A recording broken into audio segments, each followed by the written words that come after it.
Shalom Mama Papa. Terima kasih karena sudah mendukung pelayanan sekolah minggu online dengan mengajak anak-anaknya untuk tetap beribadah walaupun secara online.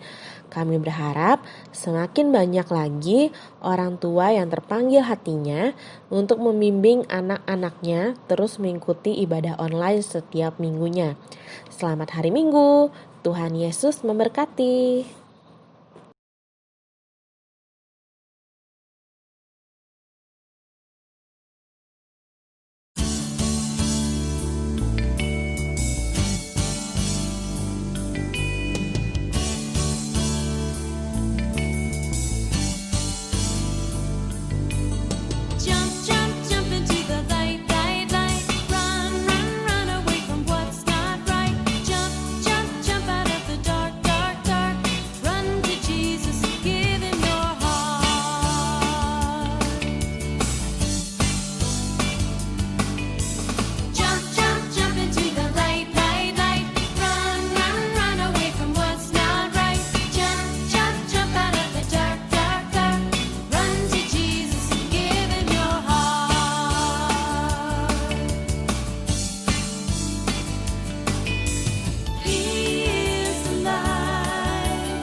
Melihat ya Tuhan berita firman-Mu, biarlah setiap apa yang disampaikan ya Bapa bisa termaterai dalam kehidupan kami. Terima kasih ya Bapa, terima kasih Tuhan Yesus, sertai kami selalu ya Tuhan dari awal pertengahan hingga akhir. Dalam nama Tuhan Yesus kami sudah berdoa, ucap syukur, haleluya, amin.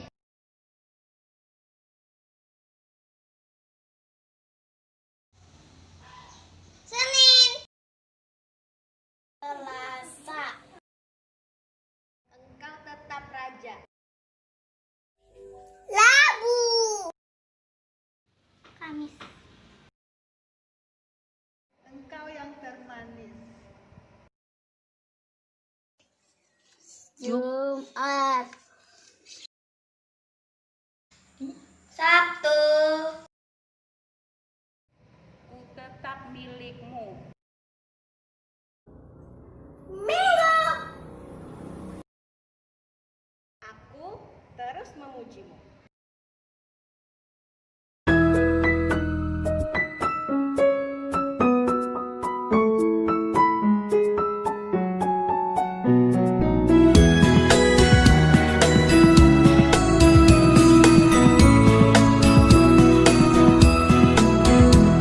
Senin, Selasa, Engkau tetap Raja.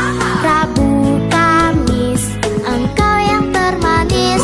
Jumat, Sabtu,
anak-anak. Keren banget, saya terberkati loh Kak Ida.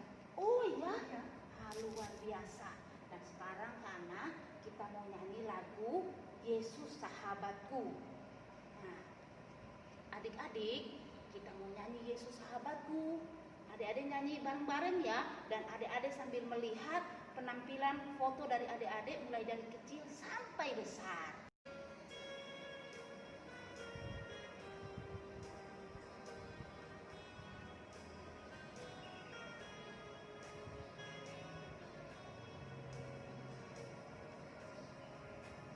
Yesus sahabatku, kau mati bagiku, besarnya kasih-Mu, sahabat dan Tuhanku, sampai ku besar nanti, sampai di surga nanti.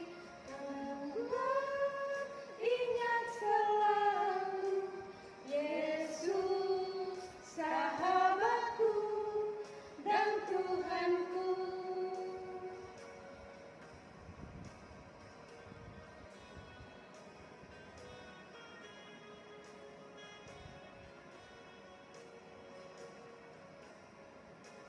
Yesus sahabatku, kau mati bagiku, besarlah kasih-Mu, sahabat dan Tuhanku, sampai ku besar nanti, sampai di surga nanti. Tuhan, ingat selalu Yesus sahabatku dan Tuhanku, sampai ku besar nanti, sampai di surga nanti. Tuhan, ingat selalu Yesus sahabatku dan Tuhanku. Yesus sahabatku dan Tuhanku.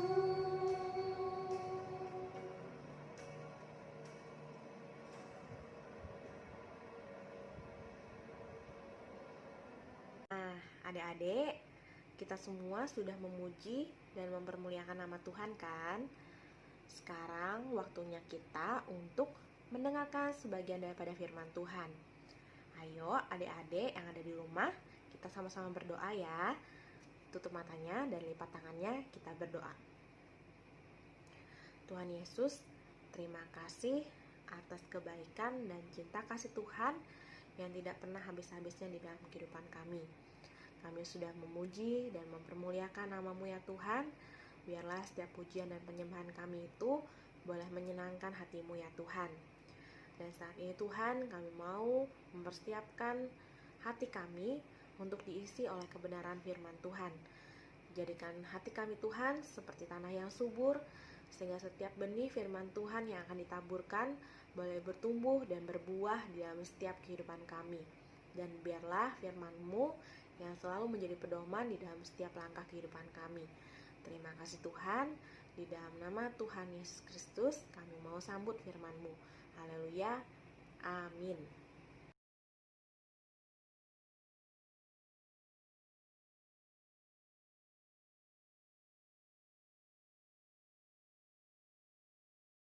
Waktu Yesus datang lagi ke Kapernaum, tersiarlah kabar bahwa Ia ada di rumah. Yesus ada di rumah. Yesus ada di rumah. Banyak orang pergi cepat-cepat ke tempat di mana Tuhan Yesus menyembuhkan dan mengajar. Banyak sekali orang yang datang sehingga tidak ada lagi tempat di dalam rumah, bahkan di halaman rumah juga. Ada banyak orang di dalam rumah yang bersama-sama dengan Yesus. Ada orang-orang Farisi, ahli-ahli Taurat, orang-orang biasa, dan banyak juga orang-orang yang sakit. Di kota itu juga ada seorang yang lumpuh yang sangat ingin bertemu dengan Yesus. Tetapi karena dia lumpuh, dia tidak dapat bergerak. Yang bisa dia lakukan hanya berbaring di tempat tidurnya sambil berpikir betapa sakitnya dia. Yang dia tahu hanya bahwa Yesus dapat menyembuhkannya. Orang lumpuh itu mempunyai 4 orang sahabat yang sangat baik, yang dengan senang hati membawanya kepada Yesus. Masing-masing mereka memegang ujung-ujung tempat tidurnya dan mengangkat dia ke tempat di mana Tuhan Yesus berada. Tetapi setelah mereka sampai di tempat di mana Yesus berada, mereka tidak dapat bertemu langsung dengan Tuhan Yesus. Karena Yesus dikerumuni orang banyak dan tidak ada yang membiarkan mereka melewati kerumunan itu. Orang yang sakit itu sangat khawatir kalau dia tidak dapat melihat Yesus. Apa yang bisa dia lakukan bersama dengan keempat sahabatnya? Mereka mencari cara untuk dapat melewati kerumunan itu. Sahabat-sahabatnya membawanya ke atap rumah dan mereka membuka atap itu. Sehingga ada ruang yang cukup besar untuk sahabat mereka yang lumpuh itu dan cukup untuk tempat tidurnya juga. Kemudian dengan tali mereka menurunkan orang lumpuh itu dengan tempat tidurnya. Turun. Mereka menurunkannya tepat di depan Yesus. Yesus melihatnya dengan ramah. Ia berkata kepada orang lumpuh itu, "Anakku, dosamu telah diampuni." Orang-orang Farisi dan ahli-ahli Taurat tidak senang melihat hal itu. Mereka menolak menolong orang itu karena ia orang berdosa. Mereka berpikir di dalam hatinya, mengapa orang ini berkata seperti itu? Bagaimana mungkin orang ini bisa mengampuni dosa? Hanya Allah yang bisa mengampuni dosa. Pada saat itu juga, Yesus tahu apa yang sedang dipikirkan oleh ahli-ahli Taurat itu. Yesus menjawab mereka, "Mengapa engkau berpikir seperti itu? Mana yang lebih mudah, mengatakan kepada orang lumpuh ini, 'Dosamu sudah diampuni,' atau mengatakan, 'Bangunlah, angkatlah tilammu, dan berjalanlah'? Tetapi supaya kamu tahu bahwa di dunia ini Anak Manusia berkuasa mengampuni dosa." Kemudian Yesus berbalik kepada orang lumpuh itu dan berkata, "Bangunlah, angkatlah tempat tidurmu, dan pulanglah ke rumahmu." Tiba-tiba orang lumpuh itu bisa menggerakkan tangan dan kakinya. Dia juga sembuh total. Dia bangun, menggulung tempat tidurnya, membawanya keluar ruangan dan segera pulang. Kali ini kerumunan orang itu memberi dia jalan. Semua orang takjub dan memuji Tuhan. Mereka berkata, yang begini belum pernah kita lihat. Adik-adik, luar biasa kan punya sahabat yang seperti itu. Dia mau melakukan apapun demi sahabatnya, supaya sahabatnya bisa sembuh dan mereka boleh berkumpul kembali, mereka bisa pergi kemana-mana bersama-sama. Sahabat yang luar biasa. Nah, adik-adik, mereka ini mengasihi sahabat-sahabatnya, mengasihi satu sama lain. Ketika sahabatnya sakit, mereka pun ikut merasa sakit. Mereka tidak peduli, mereka tidak mau bilang, "Oh, kamu yang sakit biar aja." Enggak, Tapi ketika sahabatnya sakit, mereka juga ikut merasakan sakit. Gimana caranya supaya sahabat itu bisa seperti kita? Yaitu dengan bawa kepada Yesus untuk menerima kesembuhan, menerima jamahan Tuhan dengan pengorbanan yang luar biasa tadi itu. Karena bisa aja, ternyata banyak orang, bagaimana caranya kita masuk? Tetapi mereka tidak patah semangat, tidak menyerah. Mereka berusaha sekuat tenaga mereka dengan membawa tadi, dengan bekerja sama tadi itu. Kerjasama antara sahabat menghasilkan suatu mujizat yang luar biasa. Dengan pengorbanan yang diberikan oleh sahabat-sahabatnya ini, akhirnya pun si lumpuh ini apa adik-adik? Sembuh. Karena apa? Kesembuhan dilahirkan karena kerjasama antara sahabat-sahabatnya. Nah, luar biasa kan adik-adik? Nah, adik-adik mau tahu nggak? Ada satu sahabat yang lebih lagi daripada itu. Ada satu sahabat yang lebih lagi dari itu. Adik-adik mau tahu siapa dia? Siapa adik-adik?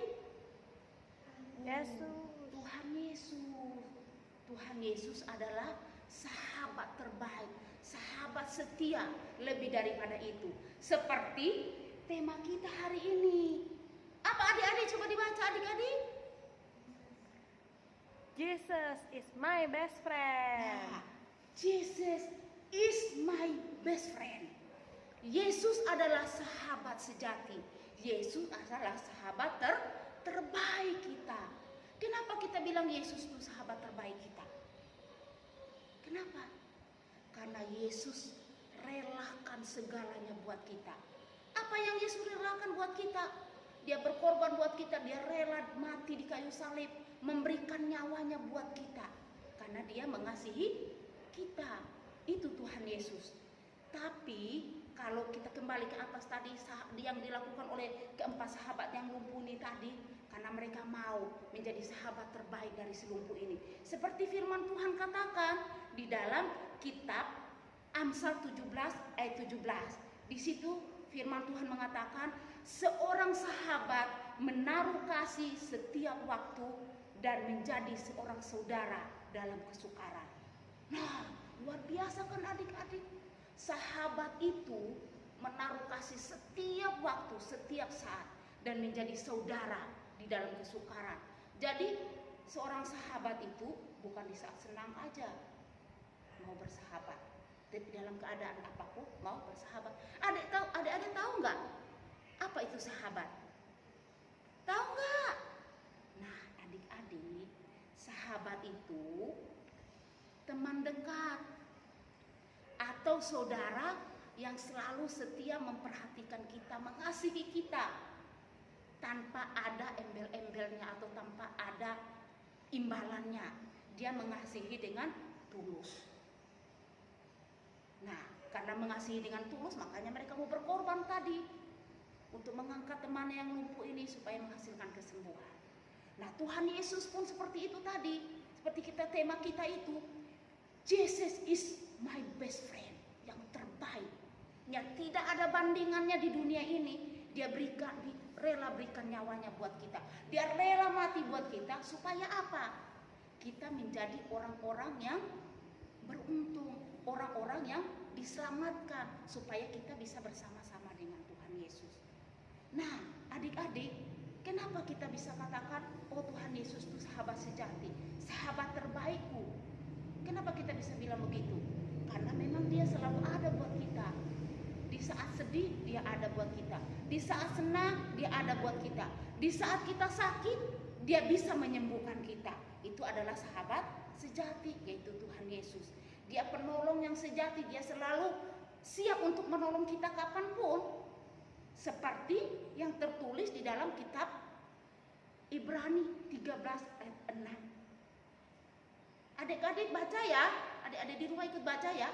Ibrani 13 ayat 6. Bunyinya, sebab itu dengan yakin kita dapat berkata, Tuhan itu penolongku, aku tidak akan takut. Apakah yang dapat dilakukan manusia terhadap aku? Nah, tidak ada siapapun yang dapat melakukan sesuatu yang jahat buat kita. Karena Tuhan Yesus, sahabat yang setia itu selalu menolong kita, selalu menyertai kita dimanapun kita berada, dia ada. Makanya ada lagu mengatakan saya ada, Tuhan pun ada. Di mana-mana Tuhan pun ada. Jadi di saat kita tidur Tuhan ada. Di saat kita mau berangkat ke sekolah atau kerja, Dia ada bersama dengan kita. Karena itu dikatakan tadi, Dia adalah sahabat setia kita. Dia adalah sahabat yang terbaik buat kita. Mama kita, papa kita tidak bisa menjaga kita 24 jam. Tetapi sahabat terbaik kita itu Tuhan Yesus siap menjaga kita, menolong kita kapanpun. Jadi kita tidak boleh khawatir, kita tidak boleh takut. Karena Dia selalu ada buat kita. Apa yang bisa dilakukan oleh orang-orang terhadap kita? Tidak ada yang bisa. Karena kita memiliki sahabat yang baik, yang siap melindungi kita, yang siap menjaga kita, yang siap menolong kita kapanpun. Jadi adik-adik tidak boleh sedih ya. Ketika adik-adik mengalami sesuatu yang tidak enak, jangan sedih, jangan nangis. Tapi berseru kepada sahabat kita yaitu Tuhan Yesus yang siap menolong kita. Katakan, Tuhan Yesus tolong aku. Pasti Dia siap untuk menolong kita. Karena Dia adalah sahabat terbaik kita. Jadi adik-adik jangan ragu. Jadi ada juga firman Tuhan yang mengatakan bahwa kita tidak usah takut. Ketika kita menyeberang di lautan apapun, di sungai apapun, Dia menyertai kita. Ketika kita ada api pun, api itu tidak dapat menghanguskan kita. Karena Tuhan Yesus membentengi kita, menjaga kita. Seperti yang dialami oleh siapa adik-adik? Adik-adik tahu nggak yang dimasukkan ke dalam api itu, tetapi tidak terbakar? Kenapa bisa tidak terbakar? Karena Tuhan menjaga, membentengi, melindungi. Nah adik-adik, kita baca satu ayat. Ayat terakhir yang terdapat di dalam kitab Yesaya 43 ayat 2. Yesaya 43 ayat 2 adik-adik. Nah, ya, firman Tuhan bunyinya, apabila engkau menyeberang melalui air, aku akan menyertai engkau. Atau melalui sungai-sungai, engkau tidak akan dihanyutkan. Apabila engkau berjalan melalui api, engkau tidak akan dihanguskan, dan nyala api tidak akan membakar engkau. Waduh adik-adik, luar biasa ya janji Tuhan itu. Ketika Tuhan berjanji untuk menyertai kita, Dia pasti mengerjakannya. Seperti yang Tuhan lakukan kepada siapa? Sadrak, Mesak, dan Abednego. Meskipun mereka bertiga dimasukkan ke dalam api, tetapi api itu tidak menghanguskan mereka. Karena Tuhan menjaga, melindungi tadi, membentengi mereka tadi. Sehingga orang yang menyuruh untuk memasukkan mereka ke dalam api tadi itu heran. Harusnya mereka hangus, tetapi ternyata tidak apa-apa. Itulah luar biasanya Tuhan Yesus yang sahabat kita tadi itu, sahabat sejati, sahabat yang luar biasa. Dia selalu menjamin hidup kita. Kan firman Tuhan mengatakan juga bahwa Tuhan itu adalah Immanuel. Dia menyertai kita. Jadi adik-adik, kalau kita tahu bahwa Tuhan Yesus adalah sahabat yang selalu menyertai kita, kita harus mengasihi Dia. Terus seumur hidup kita, kita jangan mau diganti oleh sahabat yang lain selain Tuhan Yesus. Karena Tuhan Yesus menjamin hidup kita selama-lamanya. Jadi adik-adik, pada pagi hari ini, pada hari ini, apa yang sudah kakak sampaikan ke adik-adik, biar boleh menjadi rema di dalam kehidupan adik-adik yang terus diingat. Jangan dilupakan firman Tuhan yang kita dengar pada hari ini. Kita harus ingat ketika dalam keadaan susah, kita ingat, oh ada Yesus sahabat terbaikku yang sanggup menjaga aku. Kalau Sadrak, Mesak, dan Abednego dijaga oleh Tuhan, dipelihara, dilindungi oleh Tuhan, aku yakin juga pasti aku dijaga, dilindungi, dan dipelihara oleh Tuhan. Jadi adik-adik tidak boleh sedih ya. Ingat pesan Kaidah, tidak boleh sedih, tidak boleh susah. Ingat bahwa ada Yesus yang selalu siap menghibur kita. Seperti lagu juga yang adik-adik pasti tahu. Lagu ini mengatakan Tuhan Yesus setia, Dia sahabat kita. Di saat kita susah, Dia selalu siap menghibur kita. Jadi dalam kondisi apapun, jangan kita sampai termurung, tetapi kita tetap bahagia karena Tuhan Yesus ada bersama dengan kita. Ya adik-adik. Nah, ini firman Tuhan yang Kak Ida bisa bawakan pada hari ini buat adik-adik semua. Dan Kak Ida yakin adik-adik pasti senang karena adik-adik punya sahabat sejati, sahabat setia. Yaitu sekali lagi tema kita, Jesus is my best friend. Nah adik-adik, kita sudah mendengarkan firman Tuhan hari ini. Dan kita mau berdoa untuk firman Tuhan ya. Dan doa firman Tuhan hari ini akan dinaikkan oleh Kakak Andre. Tuhan memberkati adik-adik semuanya. Puji Tuhan adik-adik, kita sudah mendengarkan firman Tuhan. Ya, biar firman Tuhan pagi hari ini boleh menguatkan kehidupan kita. Ya, sekarang tiba saatnya kita akan berdoa untuk kebenaran firman Tuhan yang sudah kita terima. Mari kita berdoa, kita lipat tangan kita tutup mata, dan kita datang kepada Tuhan. Bapa di dalam surga, kami bersyukur kepadamu Tuhan atas kasih dan anugerah-Mu. Kalau pagi hari ini kami sudah mendengar cerita kebenaran firman Tuhan yang menceritakan bagaimana 4 orang pemuda yang sudah Tuhan rela dan bahkan berjerih lelah untuk kesembuhan temannya Tuhan yang sakit lumpuh. Tuhan, kami bersyukur kepadamu Tuhan, dan kami percaya sebagaimana 4 orang pemuda ini Tuhan yang sudah boleh menjadi sahabat yang baik bagi temannya yang sakit lumpuh ini Tuhan, sehingga temannya yang lumpuh ini bisa disembuhkan. Dan kami percaya Tuhan, Engkau pun yang sebagai Tuhan dan sebagai Allah dalam kehidupan kami, Engkau sebagai juru selamat dalam hidup kami Tuhan. Kami percaya Tuhan akan terus menjadi sahabat bagi kami, sahabat dalam kehidupan kami baik dalam suka maupun duka. Hanya Tuhanlah yang menjadi sahabat terbaik dalam hidup kami. Terima kasih Tuhan, kalau Tuhan sudah mau menjadi sahabat dalam hidup kami. Engkau tidak hanya sebagai Tuhan, tetapi Engkau juga menjadi sahabat dalam hidup kami, dalam suka dan duka. Terima kasih Bapa, Engkau meteraikan firman-Mu dalam hidup kami, sehingga kami terus hidup di dalam firman Tuhan, dan kami terus bertumbuh menjadi anak-anak sekolah minggu yang mengasihi akan Tuhan. Engkau memberkati kakak kami yang sudah menyampaikan firman Tuhan. Engkau semakin mengurapi dan Engkau semakin memakai kakak kami ya Tuhan, sehingga melalui kehidupannya nama Tuhan dipermuliakan. Terima kasih Bapa di dalam surga, di dalam nama Tuhan Yesus kami berdoa dan bersyukur kepadamu. Haleluya. Amin.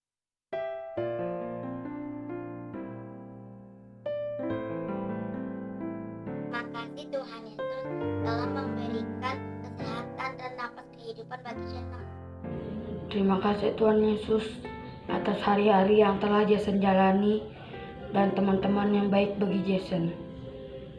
Karena Engkau, Jason tersadar bahwa kesuksesan diraih dengan doa atau perjuangan, bukan instan. Terima kasih Tuhan Yesus telah memberikan orang tua yang menyayangi Rahel, dan ada yang lucu dan kakak yang baik untuk Rahel. Terima kasih Tuhan Yesus buat keamanan dan ketentraman bagi kota Banjarmasin dan negara Indonesia. Terima kasih Tuhan Yesus untuk kasih Tuhan yang tidak pernah berkesudahan. Atas pengorbanan Tuhan Yesus di atas kayu salib untuk kami semua anak-anak-Mu. Ya Tuhan, terima kasih karena Tuhan sudah memberikan kesehatan dan rezeki buat orang tua saya. Atas berkat yang Tuhan berikan untuk Papa, Mama, Kak Mel, dan Terima kasih Tuhan Yesus karena sudah melindungi Jonathan dan keluarga, sehingga sampai saat ini kami masih dalam keadaan sehat. Terima kasih Tuhan Yesus untuk makanan dan minuman yang Kau sediakan untuk Michael. terima kasih Tuhan telah menjadi sahabat bagi Vanessa dan bagi kami semua. Kiranya Engkau memberkati aku berlimpah-limpah dan memperluas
adik-adik, sekarang waktunya kita berpisah. Sampai jumpa di ibadah sekolah minggu online selanjutnya. Tuhan Yesus memberkati.